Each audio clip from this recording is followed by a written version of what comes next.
দাঁড়টা টেনে নৌকায় তুলতে ও আর্তনাদ করে উঠল। কোমর থেকে ছিঁড়ে আসা একটা মানুষের অর্ধেক দেহ আটকে আছে সেই দাঁড়ে। শীতটা বেশ জাঁকিয়ে পড়েছে, চারপাশ ঘন কুয়াশায় ঢেকে গেছে। রাস্তা একেবারে ফাঁকা, মাঝে মাঝে জোনাকির আলোতে চারপাশ সামান্য আলোকিত হয়ে আছে। সেই শীতের অটল নীরবতাকে ধূলিসাৎ করে ভেসে আসছে একটি শিশুর কান্নার শব্দ।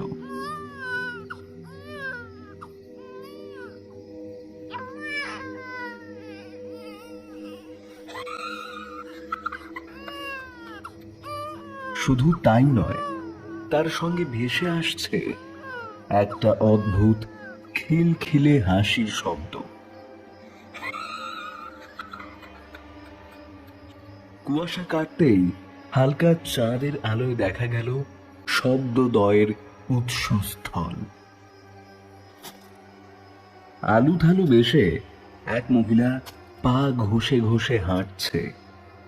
হালকা আলোয় শরীরের যেটুকু অংশ দেখা যাচ্ছে তাতে অজস্র ক্ষতের দাগ। সেসব ক্ষত থেকে পোকা মাকড়ের সুরের মতো কিছু যেন একটা বেরিয়ে আছে। গায়ে থাকা কাপড়টা কোনো রকমে জড়ানো, গোটা পিঠ নিরাভরণ। মাথায় চুল বলতে কিছু নেই, বরং সেখানেও যেন গর্ত হয়ে আছে অদ্ভুতভাবে। আর তার হাত থেকে ঝুলছে একটা বাচ্চার দেহ। শিশুটিকে এমন ভাবে ঝুলিয়ে রাখা যেন কোনো পুতুল নিয়ে চলেছে সে। শিশুটির মাথার চুলগুলো মুঠি করে তুলে তাকে প্রায় শূন্যে ভাসিয়ে নিয়ে চলেছে সে। শিশুটি যন্ত্রণায় তারস্বরে কেঁদে চলেছে। সে কান্না যেন মহিলার কানেই যাচ্ছে না। হঠাৎ আরো একটা চিৎকারের শব্দ ভেসে এলো, ক্রন্দনরত কোনো মহিলার কণ্ঠ। আমার বাচ্চাটারে ফিরিয়ে দে শয়তানি, আমার বাচ্চাটারে ফিরিয়ে দে। আমি তোরা ছাড়বো না, আমি তোরা ছাড়বো না। মহিলা নিজস্ব গতিতেই এগিয়ে চলল, পা ঘষেই হেঁটে চলেছে সে। অথচ তার গতি এতই তীব্র যে ধরা যায় না। শিশুটির মা তাকে সাপ সাপান্তর করতে করতে উদ্ভ্রান্তের মতো ছুটে চলেছে। ছাড়বো না, আমি ছাড়বো না তোকে। শয়তান, ফিরিয়ে দে আমার বাচ্চাটারে, ফিরিয়ে দে, ফিরিয়ে দে বলছি। মহিলাটির সারা গা দিয়ে অক্টোপাসের মতো সুর বেরিয়ে আছে, হাতগুলো যেন সাঁড়াশির মতো। তুই একজন মায়ের শক্তি জানিস না? তুই কি ভেবেছিস এইভাবে আমার কোল থেকে আমার বাচ্চাটারে নিয়ে যাবি আর আমি তোরে ছেড়ে দেবো? আমি আমি তোরে শেষ করে ফেলবো, শেষ করে ফেলবো। কথাগুলো বলেই নিচু হয়ে কতগুলো ইট পাথর হাতড়ে নিয়ে সেই অবয়বকে লক্ষ্য করে ছুটতে থাকে সে। অথচ পাথরগুলো যেন তার গায়েই লাগছে না। কোনো এক অজানা শক্তি যেন সেই সমস্ত কিছুকে দূরে সরিয়ে দিচ্ছে। তবুও সে হাল ছাড়বে না। কে কোথায় আসো, কে কোথায় আসো, আমার বাচ্চাটারে বাঁচাও। ওই শয়তানি আমার বাচ্চাটারে নিয়ে চলে যাচ্ছে। আর তখনই কোথা থেকে একপাল শিয়ালের দল হুক্কা হুয়া স্বরে চেঁচিয়ে উঠল। সেই শব্দে তার চিৎকার চাপা পড়ে গেল। কেউ এলো না তাকে সাহায্য করতে। ছুটতে ছুটতে এক সময় হোঁচট খেয়ে পড়ে গেল সে। হাউ মাউ করে কেঁদে উঠল।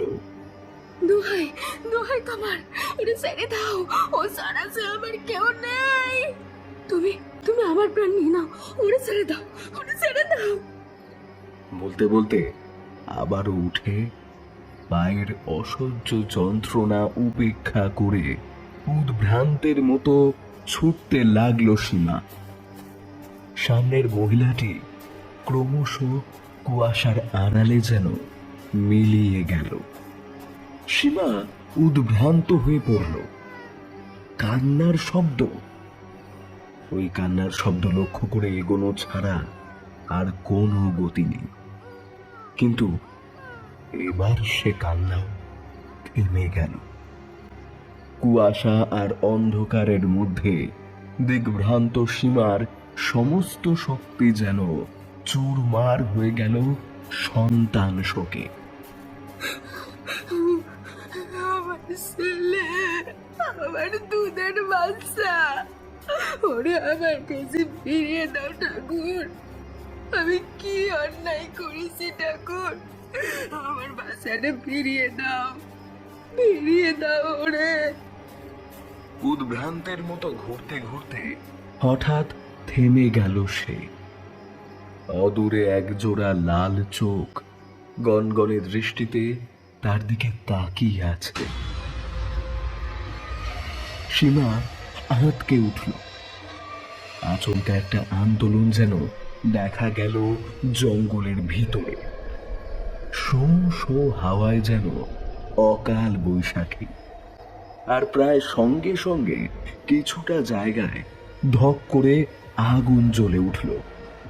শিশির পড়ে সারা জায়গা ভিজে থাকলেও ঘন জঙ্গলের কিছু শুকনো জায়গাতে আগুন লেগে গেল। সীমা দেখতে পেল সেই মহিলা দু পা ছড়িয়ে মাটিতে বসে পড়ছে। সীমা দৌড়ে তার দিকে যেতেই হোঁচট খেয়ে পড়ে গেল। ওই মহিলা ততক্ষণে শিশুটির গলা চেপে ধরে শূন্যে তুলে দোলাতে শুরু করেছে। ওকে ছেড়ে দাও, ওকে ছেড়ে দাও, ও তোমার কি ক্ষতি করেছে? খোঁড়াতে খোঁড়াতে কিছুটা কাছে এগিয়ে যেতেই এবার সেই মহিলা ওর দিকে তাকালো। সীমার নাকে একটা পচা গন্ধ এসে ঝাপটা দিল। গা গুলিয়ে উঠল তার। অবয়বের মুখটা দেখে মনে হলো যেন কোনো হিংস্র পশু খুবলে খেয়েছে মাংসগুলো। ঠোঁট বলতে কিছু নেই। সে জায়গায় কতগুলো ধারালো দাঁত অবিন্যস্তভাবে বসে আছে। গলার কাছটায় হাড় বেরিয়ে আছে। হাতগুলো কোদালের মতো বাঁকা। সেই হাত দিয়ে শিশুটির টুঁটি টিপে ধরল সে। না, ওরে ছেড়ে দাও, তোমার দুটি পায়ে পড়ি, ওরে ছেড়ে দাও, ওরে ছেড়ে দাও। কথাগুলো বলতে বলতে কিছুটা কাদা মাটি তুলে পাগলের মতো ছুটতে থাকে সীমা। না, কিচ্ছু গায়ে লাগছে না তার। ওকে এমন ভাবে কষ্ট দিও না, ছেড়ে দাও, ছেড়ে দাও ওরে, ওর বাচ্চাটা। ফ্যাচ করে তরুণ কিছু একটা ছিটকে ওর মুখে লাগলো। সেই মহিলা এক হাত দিয়ে টান মেরে বের করে আনছে সীমার ছেলের হৃৎপিণ্ড। সেই রক্ত এসে ছিটেছে ওর মুখে। চোখের নোনা জলের সঙ্গে মিশে সেই রক্ত ধীরে ধীরে গাল বেয়ে গড়িয়ে পড়তে লাগলো সীমার। চোখের সামনে ওই অবয়বটা ওর ছেলের শরীর থেকে খুবলে খুবলে মাংস খেতে শুরু করলো। সীমা ধীরে ধীরে জ্ঞান হারালো। তবে ওর মুখে একটা বাঁকা হাসির রেখা খেলে গেল।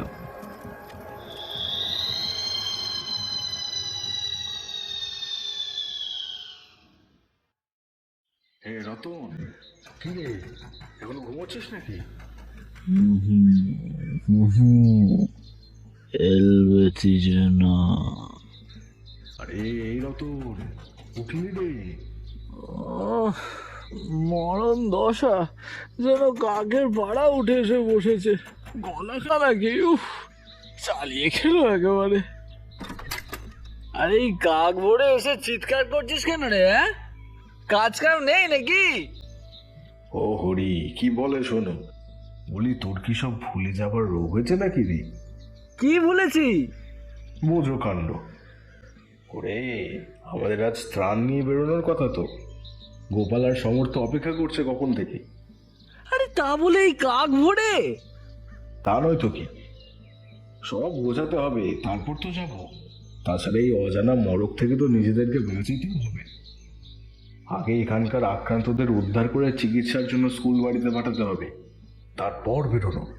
চল চল, জলদি কর। আরে তা হলেই ভাই, অন্ধকারে বেরিয়ে তো কোনো লাভ নেই। স্কুল বাড়ি যাবো কি করে এখন? সে যাওয়ার ব্যবস্থা দেখছি, তবে এখন না বেরোলে খুবই দেরি হয়ে যাবে কিন্তু। তাছাড়া আমরা নদীর পথে যাব, তাহলে তাড়াতাড়ি হয়। সে ব্যবস্থা হয়েই আছে। ঠিক আছে, তুই যা, আমি আসছি। না না না না, ওসব শুনছি না। আমি অপেক্ষা করছি, একসঙ্গেই যাব, নইলে তুই আবারও ঘুমিয়ে পড়বি। সে আবার আর ঝামেলা হবে। আচ্ছা, ঘরে এসে বসতে হবে। হারান আর কিছু বলল না। রতন তাড়াতাড়ি হাত মুখ ধুয়ে একটা জামা আর পায়জামা পরে নিল। দুজনে এসে হাজির হলো স্কুল বাড়িতে। বেশিরভাগ লোক এখানেই আশ্রয় নিয়েছে। যাদের নিজেদের বাড়ি কিছুটা পাকা, তারা নিজেদের বাড়িতে রয়েছে। আজ বেশ কিছুদিন হলো অজানা এক ব্যাধিতে একের পর এক গ্রাম আক্রান্ত হচ্ছে। যারা এই রোগে আক্রান্ত হচ্ছে, তাদের দেহ ধীরে ধীরে শুকিয়ে যাচ্ছে। আচমকা দেখলে মনে হবে কেউ যেন দেহের সব মাংস আর রক্ত কোনো নিপুণ কৌশলে বার করে নিয়েছে। তবু তো পাশের গ্রামগুলোর থেকে এই গ্রামের অবস্থা ভালো। এই গ্রামের মানুষজন কিছুটা সচেতন বলে এখনো পুরোপুরিভাবে আক্রান্ত হয়নি। বেশ অনেকক্ষণ ধরে সমস্তটা গোছগাছ করার পর ওরা বেরিয়ে পড়ল। প্রথমে যাবে ইছাপুর গ্রামে, তারপর সেখান থেকে ফিরে যাবে চাঁদিপুর গ্রামে। আজ প্রায় 5 দিন ধরে এই অদ্ভুত রোগে চাঁদিপুর গ্রাম প্রায় জনশূন্য হয়ে গেছে, অথচ কেউ মারা যায়নি। তাহলে জীবনী শক্তি হারিয়ে মানুষগুলো কেমন অর্ধমৃতের মতো বেঁচে আছে, বা বলা ভালো ধুঁকছে, যেন কোনো এক অভিশাপের ফল ভোগ করছে সকলে। এদিকে প্রবল শীতে কুয়াশায় ঢেকে আছে চারপাশ। রাস্তাঘাট যেন দেখাই যায় না। কুয়াশা কিছুটা কাটলে ঘরের দরজা জানলা খোলে কেউ কেউ।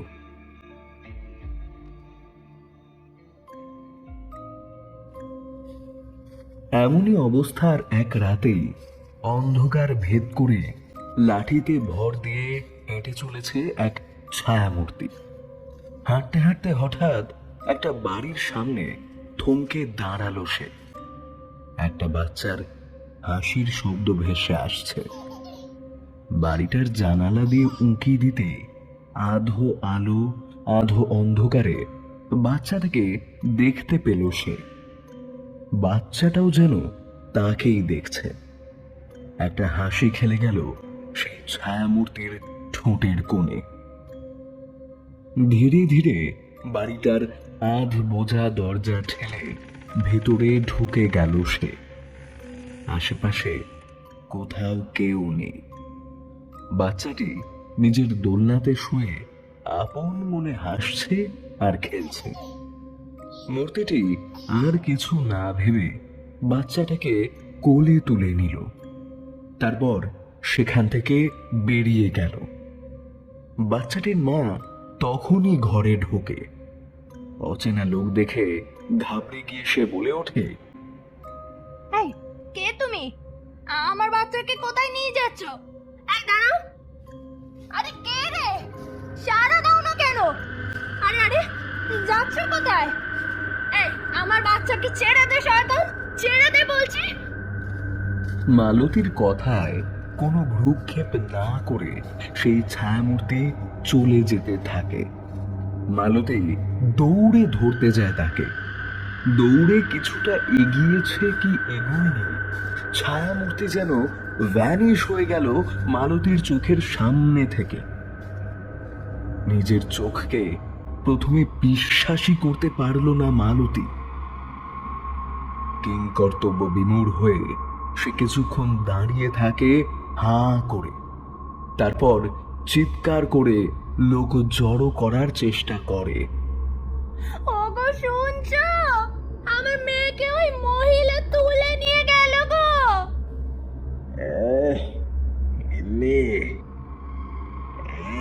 চিৎকার করে বাড়ি মাথায় তুলো না তুমি।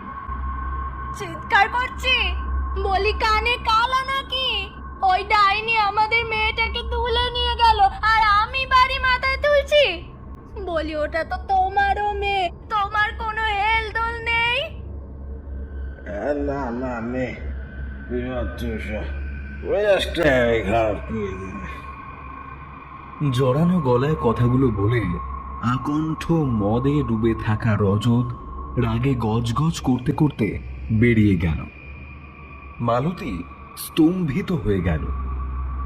রজত বরাবর এমন মানুষ, কখনো মেয়েকে কোলে নিয়ে তার সঙ্গে খেলায় মেতে উঠে, তো কখনো তাকে এমন দূরছাই করে।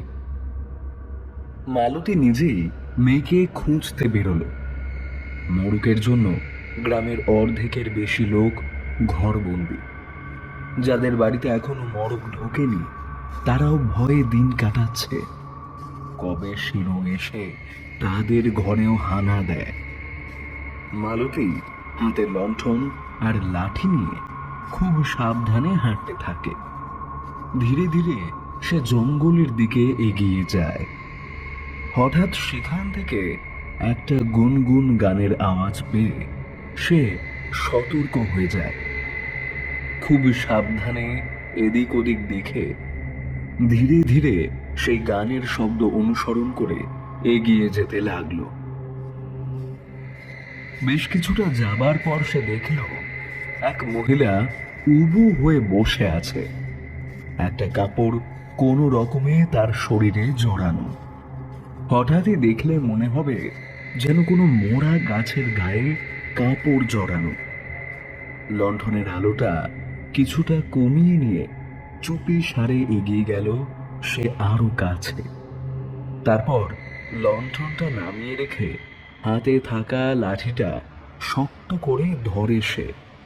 তারপর নিজের সর্বশক্তি দিয়ে সেই মহিলার মাথায় আঘাত করে। প্রথম আঘাতে কিছুই হয় না। মালতী আর কিছু না ভেবে এবার পরপর বেশ কয়েকবার আঘাত করে। শেষ আঘাতটায় ওর হাতের লাঠিটা ভেঙে দু টুকরো হয়ে যায়। লণ্ঠনের আলোয় সে দেখে সেই অবয়বের মাথাটা যেন দু ভাগ হয়ে গেছে। একটা ভাগ থপ করে খসে পড়ল মাটিতে, আর বাকি অর্ধেক ভাগ দিয়ে অনবরত তরল জাতীয় কিছু বেরোতে শুরু করল। তার একটা পচা বিকট গন্ধে মালতীর সারা শরীর যেন গুলিয়ে উঠল। বাকি অর্ধেক মাথা নিয়ে সেই অবয়ব এবার মালতীর দিকে ফিরে তাকালো। গলার কাছের হাড়গুলো কেমন যেন বাঁকা তেরা ভাবে লেগে আছে দেহের সঙ্গে। ও মা গো, কে তুমি? ও মা গো, এ তো মানুষ নেই গো। ও মা গো, বাঁচাও। মালতীর এবার চোখ গেল সেই অবয়বের হাতে থাকা শিশু শরীরটার দিকে। মাটিতে ধপ করে বসে পড়ল সে। সারা শরীর যেটুকু দেখা যাচ্ছে তাতে গর্ত হয়ে আছে, আর সেসব গর্ত দিয়ে কিলবিল করে বেরিয়ে আসছে পোকামাকড়। শুধু তাই নয়, মুখটার বাকি অংশ থেকে মাংস গলে পড়ছে। মালতী আর সহ্য করতে পারল না। ও মা গো, ঠাকুর, কি দেখছি ঠাকুর?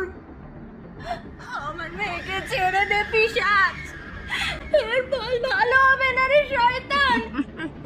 আমার বাচ্চাকে ফিরিয়ে দে এক্ষুনি।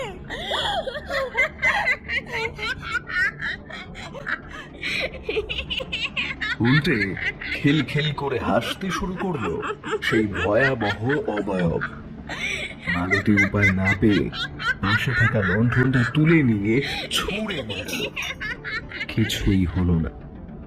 লণ্ঠনটা মাটিতে পড়ে ঝনঝন শব্দে কাঁচটা ভেঙে গেল। পর মুহূর্তেই সে পিশাচ মালতীর মেয়ের হাতে একটা কামড় বসিয়ে দিল। তার বিশাল মুখ গহ্বরে মালতীর মেয়ের হাতের অর্ধেকের বেশি ঢুকে গেল।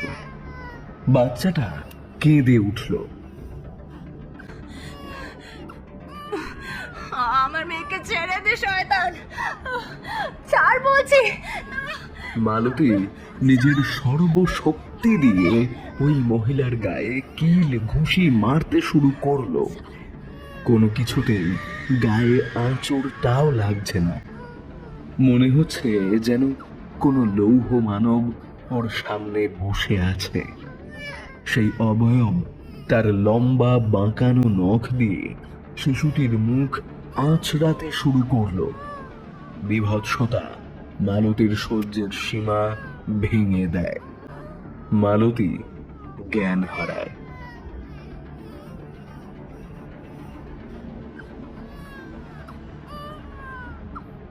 যাক, ইচ্ছাপুরে মোটামুটি কাজ শেষ।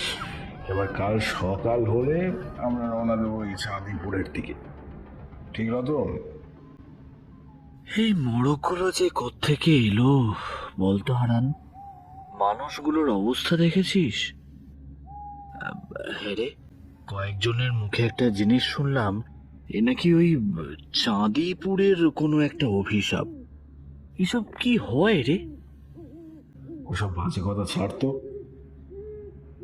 রতন মুখে এমন বললেও এই বিষয়টা ওকেও বেশ ভাবাচ্ছিল।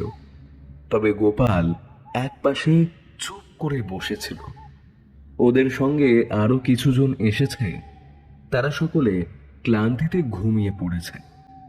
ওরা সবাই গাঁয়ের একদম শেষে একটা আধপোড়া বাড়িতে নিজেদের থাকার একটা ব্যবস্থা করে নিয়েছে। তবে একসঙ্গে সবাই ঘুমিয়ে পড়াটা ঠিক হবে না ভেবে ওরা চারজন জেগে বসে আছে। গোপালকে অমন চুপচাপ দেখে সমর বলে উঠল, কি রে, তোর আবার কি হলো? কি এত ভাবছিস শুনি? এই গোপাল, কি রে, কি এত ভাবছিস তুই? কে কে? আরে আমি সমর, ভূত নই। ও আরে না, আমি খেয়াল করিনি। যাই হোক, বল কি বলছিলি? তার আগে তুই বল, কি এত ভাবছিস? কাল তো আমাদের চাঁদিপুর যাবার কথা। কেন বলতো? না মানে অনেক বছর আগের একটা ঘটনার কথা মনে পড়ে যাচ্ছে। কি ঘটনা? এই চ চ, ওদের হয়ে গিয়েছে, আমরা টুক করে একটু শুয়ে নিই। চ। হ্যাঁ, চ চ, ভোর ভোর বেরোতে হবে আবার। তোর ওই অভিশাপের গল্প পরে শোনা যাবে খন। পরিকল্পনা মাফিক সকালে বেরোনোর কথা থাকলেও ক্লান্তির কারণে বেশ কিছুটা দেরি হলো বেরোতে। ইছাপুর থেকে চাঁদিপুর যেতে হলে মাঝে পড়ে আরো একটা নদী, তারপর আবার ঘন জঙ্গল। এই নদী এমনিতেই গভীর, তার উপর কোনো এক অজানা কারণে আরো ফুলে ফেঁপে উঠেছে।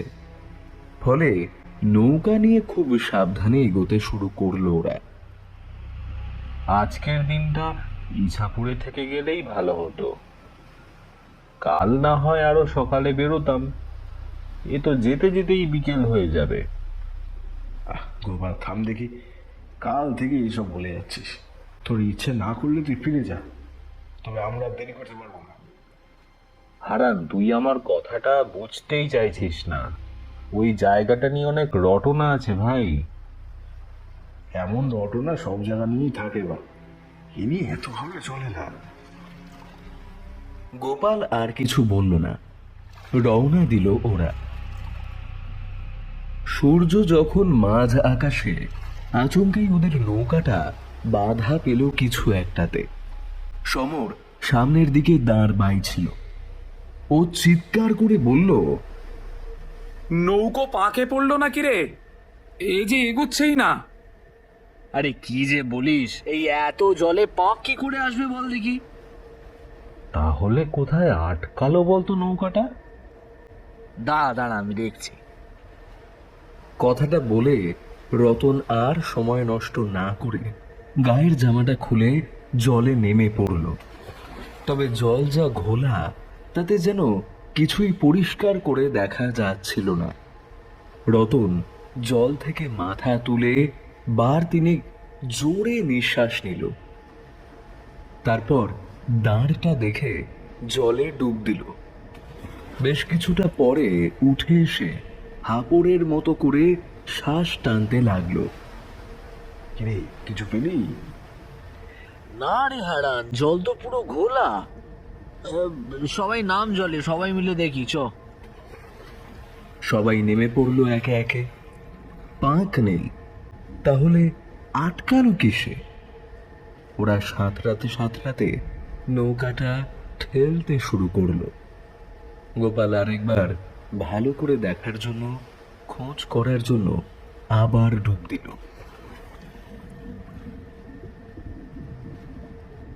হাতড়ে হাতড়ে কোনো রকমে বোঝার চেষ্টা করতে লাগলো সে।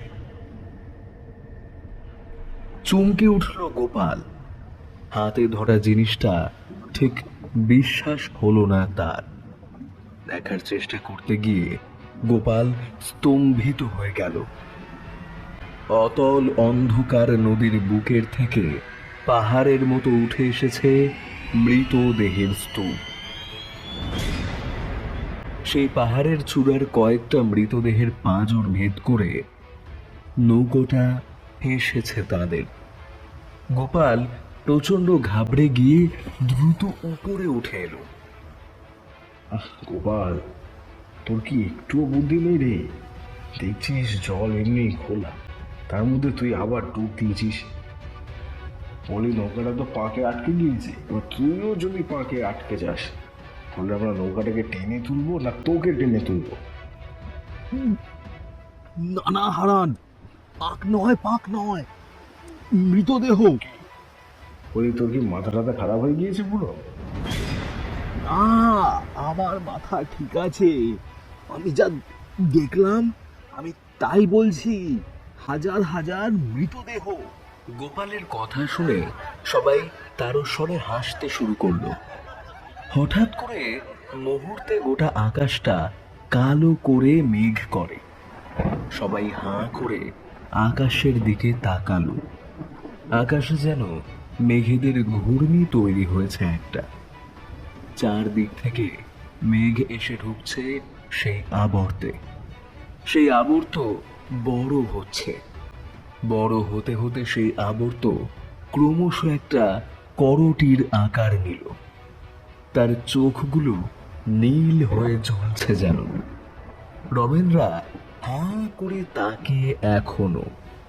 এমন অস্বাভাবিক কাণ্ডে তারা ভয় পাবে না অবাক হবে যেন বুঝতে পারছে না।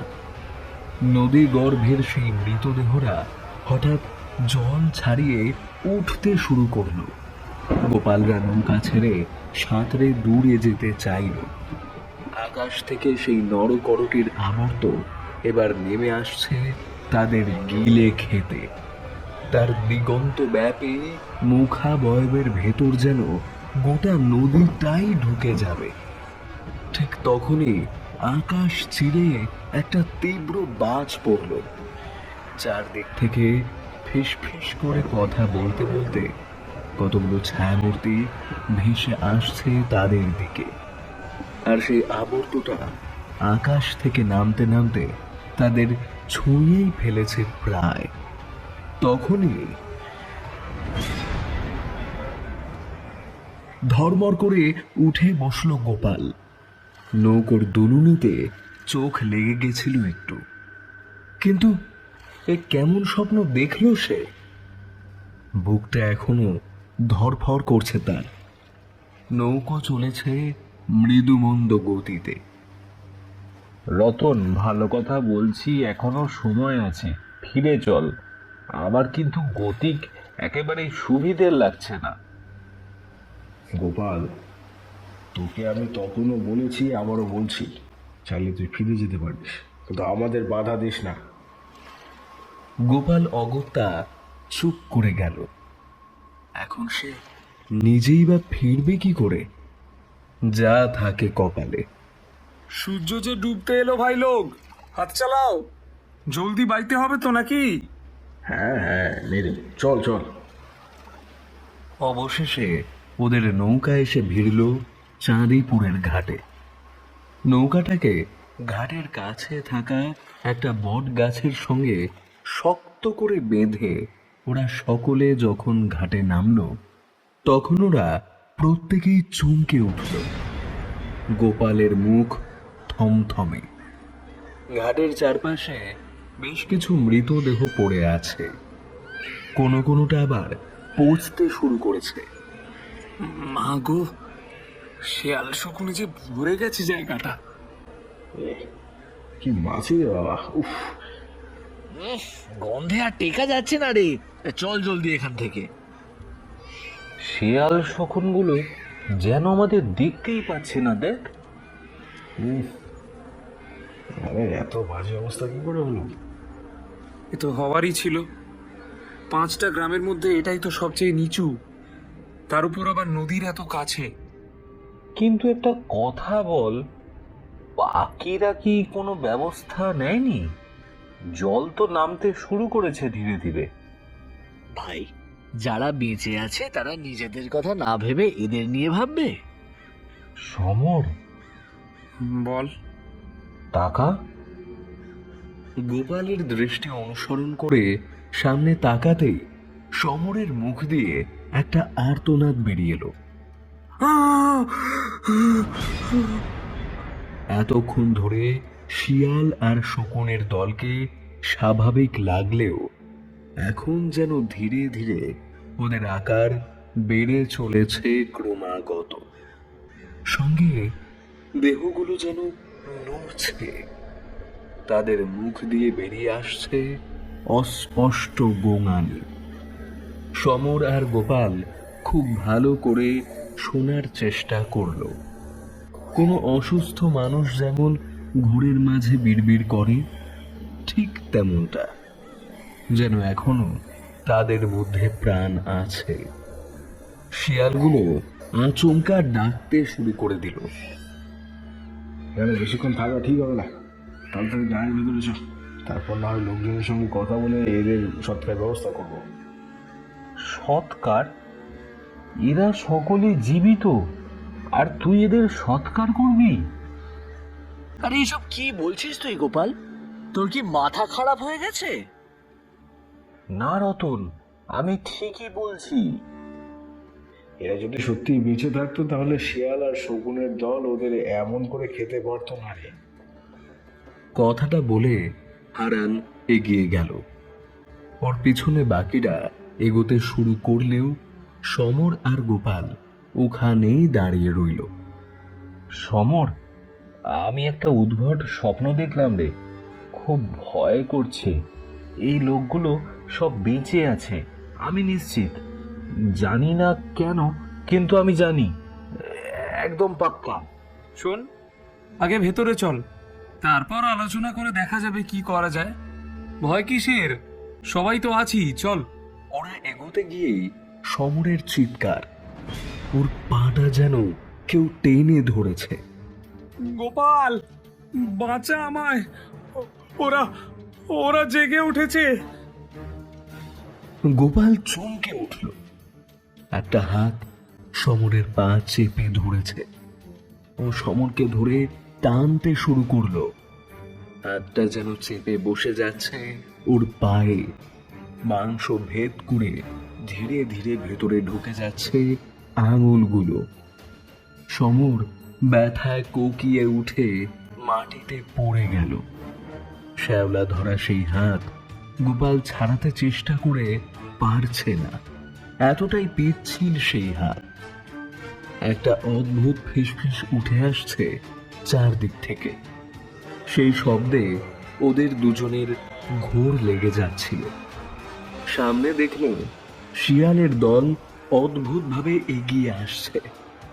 তাদের দাঁতগুলো যেন অত্যাধিক রকমের বড়, কোদালের মতো বেঁকে প্রায় মাটি ছুঁয়েছে। পায়ের নখগুলো অদ্ভুত রকমের কালো, লেজগুলো যেন গাছের ঝুড়ির মতো 2-3 ভাগ হয়ে আছে। ওরা ধীরে ধীরে এগিয়ে এলো সমুদ্রের দিকে। ওদের ওই লেজের আঘাতে যেন ধীরে ধীরে ওই লাশগুলো সরে যেতে লাগলো। এই, তোরা দুজন এখানে এমন ভ্যাবলার মতো দাঁড়িয়ে আছিস কেন? হ্যাঁ, বিকেল হয়ে যাচ্ছে, পা চালা তাড়াতাড়ি। রতনের ডাকে ওরা কোনো সাড়া দেয় না। রতন কাছে এসে গোপালের কাঁধ ধরে ঝাঁকাতেই ওদের হুঁশ ফেরে। গোপাল খুব ধীর স্বরে বলে, হ্যাঁ, কি হয়েছে? কি হয়েছে বলি, এখানে এমন দাঁড়িয়েছিলি কেন? হ্যাঁ, না, ওই শিয়াল। কিসের শিয়াল? সে তো চলে গেছে সব। চল এখন। দুজন সামনে ঘুরে তাকালো। সত্যিই তো, একটু আগে যেখানে শিয়াল আর মৃতদেহ ছিল, এখন সেখানটা পুরো ফাঁকা। পরন্ত বিকেলের হালকা আলোয় ওরা সকলে গ্রামে প্রবেশ করলো বটে, কিন্তু গ্রাম যে পুরো ফাঁকা। অনেক খুঁজেও কোনো একটা মানুষ দেখতে পেল না ওরা। এ কি রে, এ কি অবস্থা হয়েছে? এ তো পুরো মৃত্যুপুরী। হারান, আর দেরি করা ঠিক হবে না, এবার তো ফিরে যাই, চল। সমর, তখন তুই ওইভাবে চিৎকার করলি কেন রে? হ্যাঁ, এটা ঠিক, শিয়াল আর কুকুরের দলকে একটু অস্বাভাবিক লাগছিল। তুই কি আর কিছু দেখেছিলি? জানি না তোরা বিশ্বাস করবি কিনা, কিন্তু আমার মনে হলো মৃতদেহগুলো যেন নড়াচড়া করছে। একটা হাত আমার পাকে টেনে ধরেছিল। গোপাল ছাড়ানোর চেষ্টা করেও পারেনি, তাতেই আমি চিৎকার করি। তারপরেই শুনতে পাই শব্দটা, একটা একটা গোঙানি ভেসে আসছিল ওদের মুখ থেকে। ঠিক ঠিক যেমন মৃতপ্রায় মানুষের গোঙানির শব্দ হয়, ওই রকম। এমনকি ওই শিয়ালের দাঁতগুলো যেন পা অবধি বড় ছিল, আর আর নখগুলো যেন, উফ, আর আর ভাবতে পারছি না। তবে তবে লোকগুলো এখনো বেঁচে আছে রে, আমি নিশ্চিত। ওগুলো ওগুলো মৃতদেহ নয়, জানিস তো। অবশ্য জানি না কোনটা সত্যি। তোরা আসতেই তো সব ভ্যানিশ। কোথায় হাত, কোথায় শিয়াল?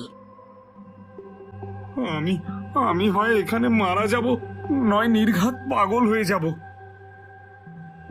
সমরের কথাটা ঠিক বিশ্বাসযোগ্য মনে না হলেও ওরা আর সময় নষ্ট করল না। আরো একবার পুরো গ্রাম ঘুরে নিল। ছড়িয়ে ছিটিয়ে থাকা মৃতদেহ ছাড়া কোথাও কিছু নেই। প্রথমে ওরা ঠিক করে মৃতদেহগুলো সৎকার করার ব্যবস্থা করবে, কিন্তু এত দেহ ওদের ওই কজনের পক্ষে সৎকার করা প্রায় অসম্ভব। তার উপর এই বৃষ্টিতে কাঠ ভেজা। রতন এবার মুখ খুলল। আমরা বরং ফিরে যাই, চল। তারপর না হয় আলোচনা করে একটা ব্যবস্থা করব। কথাটা ভুল বলিসনি, চল তাহলে ফিরে যাওয়া যাক। কথাটা বলে হারা নিজের সঙ্গে থাকা ঝোলাটা তুলে নিয়ে এগোতে শুরু করে। নিকষ অন্ধকার হয়ে গেছে চারপাশ, তবে আকাশে থাকা চাঁদের হালকা আলোতে মোটামুটি ভালোই দেখা যাচ্ছে। ওরা ধীরে ধীরে নদীর দিকে এগোতে থাকে। এমন সময় একটা লাঠির ঠক ঠক শব্দ শুনে ওরা দাঁড়িয়ে যায়। পিছন ফিরে বেশ কিছুক্ষণ এদিক ওদিক তাকানোর পর দেখে দূর থেকে একজন মহিলা হেঁটে আসছে লাঠিতে ভর দিয়ে।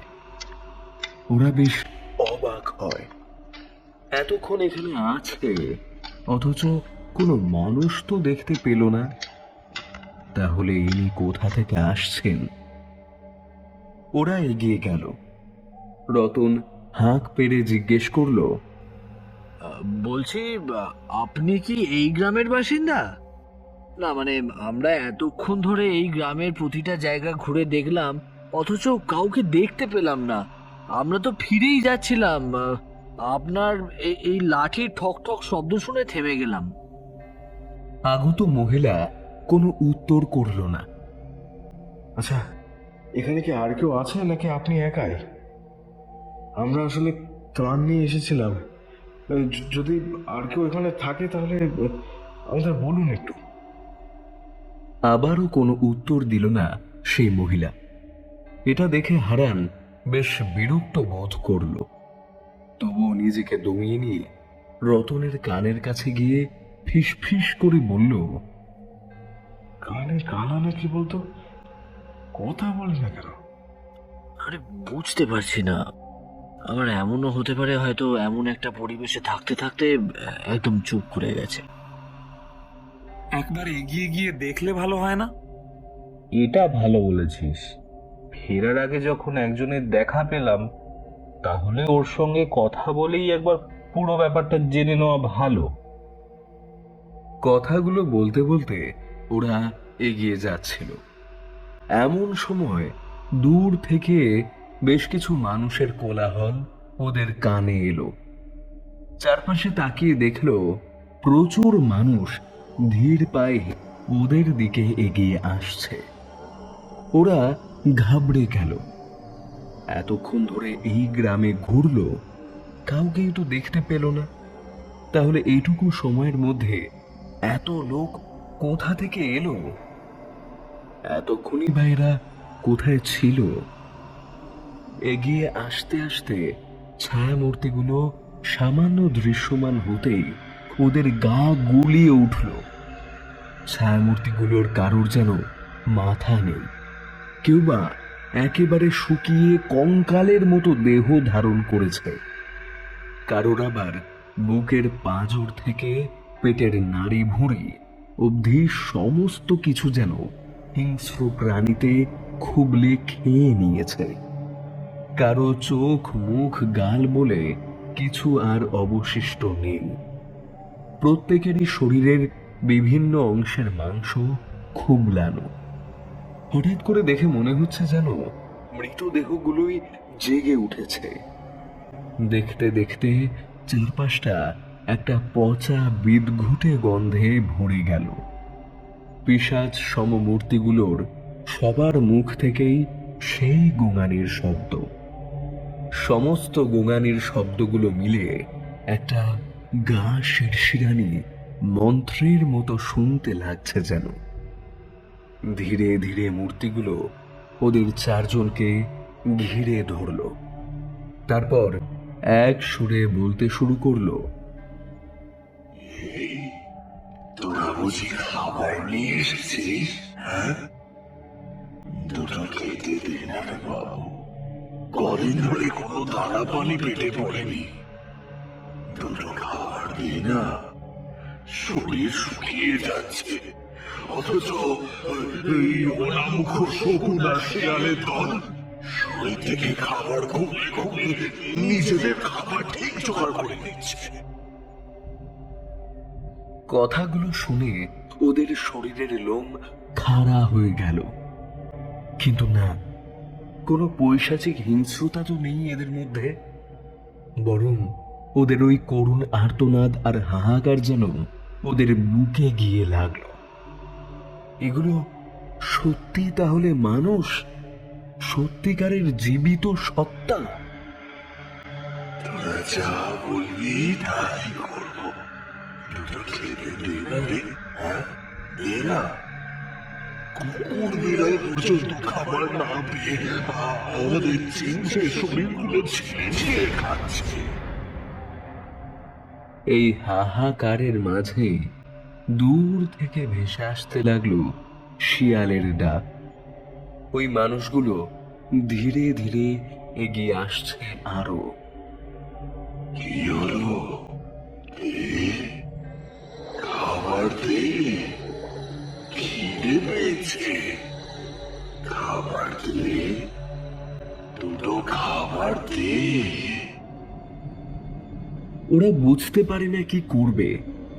বিভৎসতার দিকে তাকিয়ে ভয় তো লাগছে, কিন্তু কষ্ট লাগছে মানুষগুলোর জন্যেও তো। কাঁধে থাকা ঝোলাগুলো ওদের দিকে ছুঁড়ে দিয়ে ওরা ছুটতে শুরু করলো। ঝোলাগুলো মাটিতে পড়তেই ওর উপর ঝাঁপিয়ে পড়ে পিশাচরূপী মানুষের দল। খাবার চাইতে চাইতে ওদের পেছনেও ধাওয়া করেছে কয়েকজন। রতনরা ছুটতে ছুটতে জঙ্গলে প্রবেশ করে। পিছন থেকে এখনো সেই হাহাকার ভেসে আসছে। ছুটতে ছুটতে ক্লান্ত হয়ে ওরা দাঁড়িয়ে যায়। গোপাল দুটো শ্বাস টেনে নিয়ে বলে,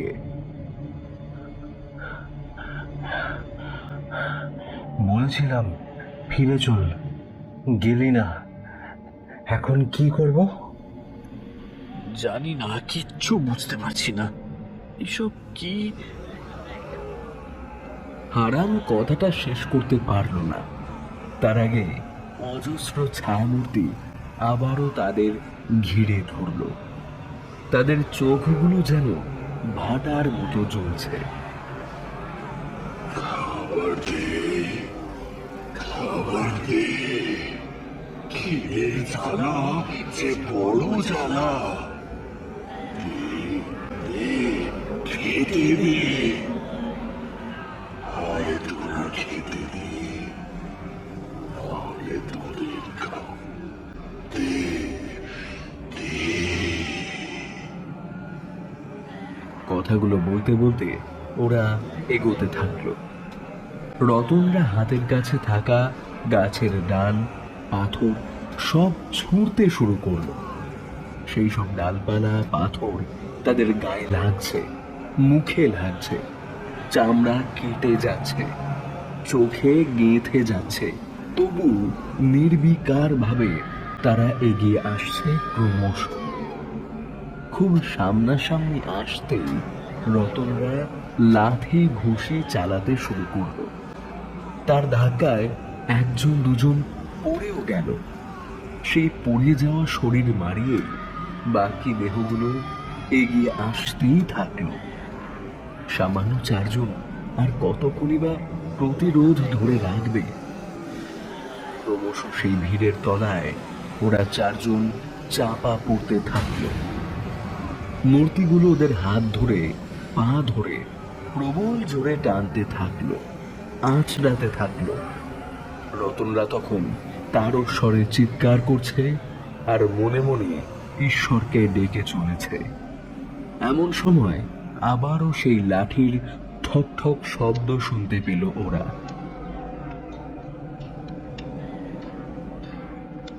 শব্দটা যেন আস্তে আস্তে ক্রমশ জোরে হচ্ছে, আর চারদিক যেন সেই শব্দে ডুবে যাচ্ছে, এমন তার প্রাবল্য। শব্দটায় চারদিক সম্পূর্ণ নিমজ্জিত হতেই লোকগুলো যেন একদম নেতিয়ে গেল।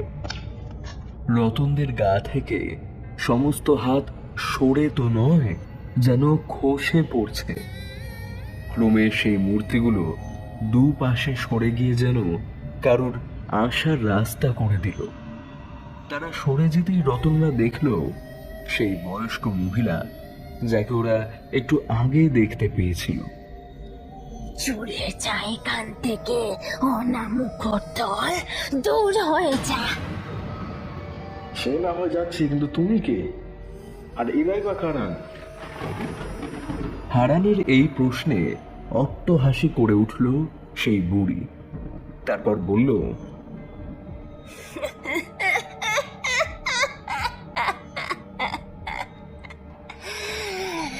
এরা এরা সবেই গ্রামেরই বাসিন্দা।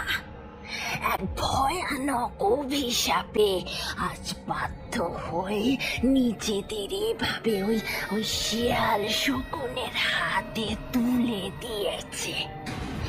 নিজেরা না খেতে পেলেও ওদের যে খাবার দিতেই হবে, কিন্তু এদের নিজেদের খিদে এখনো মেটেনি। এভাবেই ওরা ওদের খাবার খুঁজে বেড়ায়।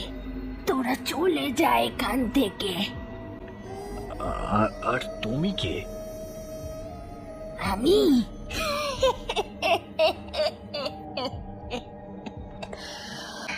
আমিও ওদেরই মতো। তাহলে তুমি আমাদের বাঁচালে কেন? হারানের এমন একটা প্রশ্ন শুনে কিছুটা থমকে গেল সে। তারপর বলল, সে অনেক কথা। কি কথা বলো, আমরা শুনতে চাই। আমার নাম ছিল মালতী। স্বামী, সন্তান আর শাশুড়ি নিয়ে আমাদের ছোট্ট ঘর ছিল। লোকে বলে এই গ্রামে এক ডাইনি ছিল এককালে। সে ডাইনি বাচ্চাদের তুলে নিয়ে যেত, বাচ্চা খেত। যে ওই বাচ্চাকে বাঁচাতে আসতো তাকেও সেই ডাইনি খেয়ে ফেলতো। তারপর সেই মানুষের মুখ করে সেই মানুষের মতো হয়ে মিশে যেত গায়ের লোকজনদের মধ্যে। আমি এসব গল্প কথা মানতাম না। সেবার যখন ঘোর বর্ষা নামলো, তখন আমার মেয়ে হলো। আমার বর আর শাশুড়ি দুজন আর কেউই খুশি হয়নি তাতে। একদিন রাতে সেই ডাইনি এসে আমার মেয়েকে তুলে নিয়ে গেল। আমি তাকে দেখে তার পিছু নিলাম, কিন্তু কিছুই করতে পারলাম না। চোখের সামনে সে আমার বাচ্চাটাকে জানোয়ারের মতো করে মেরে ফেললো। তারপর আমায় দেখতে পেয়ে আমার শরীরে বাসা বাঁধলো। মেয়ে মারা গেল আর আমি ফিরে এলাম। এই দেখে আমার বর আর তার শাশুড়ি মিলে গ্রামে ছড়িয়ে দিল যে আমি নাকি আমার বাচ্চাকে মেরে ফেলেছি। প্রথমে গ্রামের লোক মানল না। ক্রমে আমার মধ্যে এক অশরীরী শক্তি প্রকাশ ঘটল। আসলে সেই ডাইনি আমার শরীর দখল করেছিল। তারই প্রতিশোধের খেলায় আমি বলি হলাম। এক রাতে সকলে মিলে আমাকে পিটিয়ে মেরে ফেলল, কিন্তু আমার আত্মা জানে আমার মেয়ে ছিল ডাইনির প্রথম শিকার। আমি শুধু এক মা যে প্রতিশোধ নিতে চেয়েছিলাম।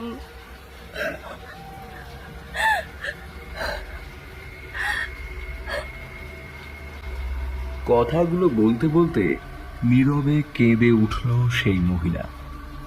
এতক্ষণ ধরে সবটা শুনছিল রতনরা। মহিলা থামতেই গোপাল বলে উঠল, কিন্তু ওই লোকগুলো, ওরা এভাবে আমাদের ছেড়ে দিল কেন? ওরা সব ওই ডাইনির বন্দি, আর সেই ডাইনি রয়েছে আমার ভিতর। নতুন শরীর খুঁজছে, তবে খাবার প্রতি মোহ ওরা এখনো কাটাতে পারেনি। তাই এখনো ওরা ওইভাবে ঘুরছে। কিন্তু আমি আমার মধ্যে এখনো যে ডাইনি শক্তি আছে, সেই শক্তি বেরিয়ে এলে ওরা সকলে আবারও মরবে, তাই ওরা সরে গেছে। তোরা এক্ষুনি চলে যা এখান থেকে, নয়তো কখন তোরাই আমার পরে শিকার হবি, যখনই ডাইনি জেগে উঠবে। যা, ভাগ এখান থেকে। বলতে বলতে মহিলা ওখান থেকে চলে যেতে থাকলো। ওরা কিছুক্ষণ অবাক হয়ে তাকিয়ে রইল, তারপর ধীর পায়ে বেরিয়ে এলো। চারপাশে তখনও ওই মন্ত্রের মতো হাহাকার শুনতে পাচ্ছিল ওরা। তার মাঝেই কানে এলো কেউ যেন তার সন্তানের জন্য খাবার চাইছে। ওরা আর অপেক্ষা না করে দৌড়াতে শুরু করলো। কোনো রকমে হোঁচট খেয়ে খোঁড়াতে গিয়ে পৌঁছালো নদীর ধারে। রাত এখনো বেশ কিছুটা বাকি। রতনের হাতটা বেশ ভালো জখম হয়েছে। শুধু তাই নয়, ওকে বাঁচাতে গিয়ে হারান, গোপাল আর সমরেরও বেশ চোট লেগেছে। তবে এখন আর ওসব ভাবার সময় নেই। ওরা গিয়ে নৌকায় উঠে বসল, কিন্তু নৌকার দাঁড় টানতে গিয়ে হারানের মনে হলো দাঁড়টা যেন প্রচন্ড ভারী হয়ে আছে। সেটাতে কিছু আটকেছে বুঝতে পেরে দাঁড়টা টেনে নৌকায় তুলতে ও আর্তনাদ করে উঠল। কোমর থেকে ছিঁড়ে আসা একটা মানুষের অর্ধেক দেহ আটকে আছে সেই দাঁড়ে। ওটাকে তাড়াতাড়ি করে ঠেলে জলে ফেলে দেবার জন্য সবাই হাত লাগালো। গায়ে হাত লাগতেই মৃতদেহটা হারানের হাতটা শক্ত করে ধরে বলতে শুরু করে, আমাদের খেতে দিবি না? এতটা পথ এলি, খেতে না দিয়ে চলে যাবি? দে না বাবু, দুটো খেতে দে না। কতদিন কিছু খাইনি, দে না বাবু, দুটো খাবার।